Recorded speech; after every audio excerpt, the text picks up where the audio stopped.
What is up, YouTube, and welcome to this Supergirl episode review. So, a very, very strong episode. So, if you are new to this channel, please do drop that subscribe. It means a lot. We are almost at 1,500 subscribers, which is insane, I think. I'm so glad and so thankful to everyone watching. Now, if you enjoy the video, please do drop a like as well on your way out.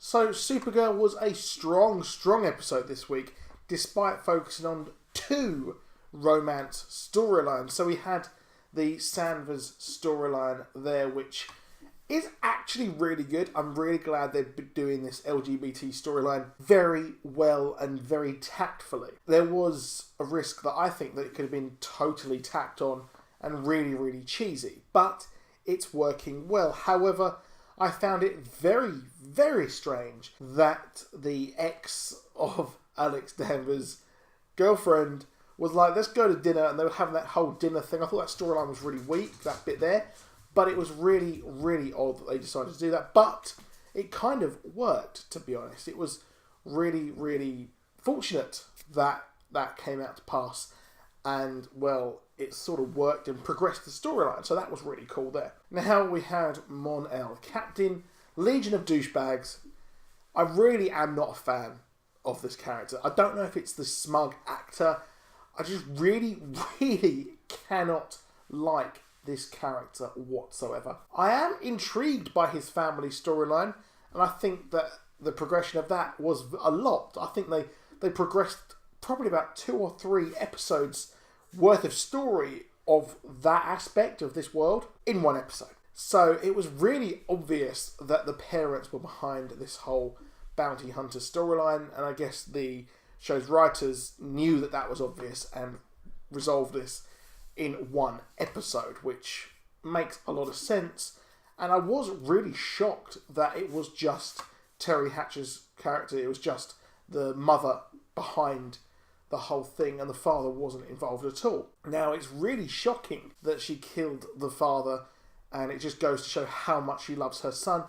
Or is she just like the woman who runs Project Cadmus and uses it as an excuse to rule the world and take over? So I really do think that the Queen of Daxam is actually going to take over Earth and use it as new Daxam, as I said in my previous video last week. If you haven't checked that out, check that out.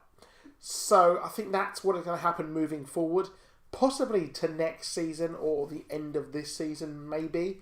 I definitely think that she is the big bad this season. I think that Project Cadmus was like the Tobias Church of Arrow, where that was the early storyline, and then it slowly reveals itself as the big bad, obviously Prometheus, and then now Talia al Ghul on Arrow. Very good progression of that story. I think Terry Hatcher and Kevin Sorbo have been superb. Especially Terry Hatcher moving forward has been great, I think, on the show, and I'm glad that she has found her footing on this show. And I was a bit worried by the acting.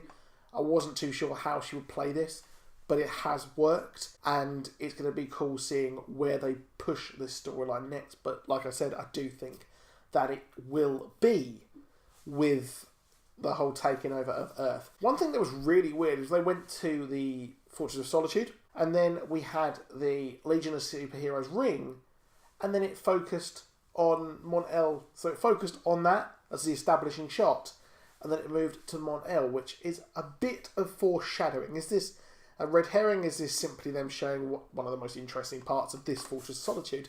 I don't know, but I find it really too much of a coincidence that they have done that, especially on this show, especially with the character Mon-El as well. I really did like the bounty hunter part of this episode. They didn't focus too much on huge fights. We got this as like a starting part of the episode, and then they moved on to that whole thing with Daxam afterwards.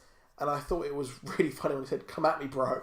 And then we got the whole thing with Johns on there as well. I was kind of thinking when Mon-El went to the ship to say, "I'm going to return, I'm going to come back here forever." Well, I did think that would be Martian Manhunter himself on there as a kind of bait and switch, and then him to invade them and work out just what they are actually doing, which I think that it is simply the mother who's behind this. And now they didn't have a huge plan to begin with, but now they actually do, because she wants to fix everything. I think that she might pin the murder of the king on someone else, maybe Supergirl, maybe someone else. Now, another weirdness on this episode was the whole thing with our president, and she's actually an alien. So we knew this already, we knew she was an alien, but I really want to know where they're going to go with this. What is the end game of this? Because we've got Project Catalyst. They want to wipe out all the aliens. We've now got Daxam. They are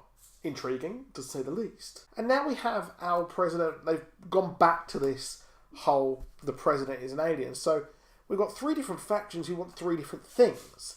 So I can't imagine that they are, all three of them, working together. But it did seem weird that the president didn't want them to actually attack the Daxam ship. So that is strange as well there. So that, I think that is where the next route, the next plot thread is going to go, and then Project Cadmus will get involved in that as well. If you enjoyed that video, please do click that like, click that subscribe as well. If you're already a subscriber, thank you very much. Click that bell button so you get notifications, so you'll always know when I'm uploading, which is every day. So I'll see you soon. Goodbye.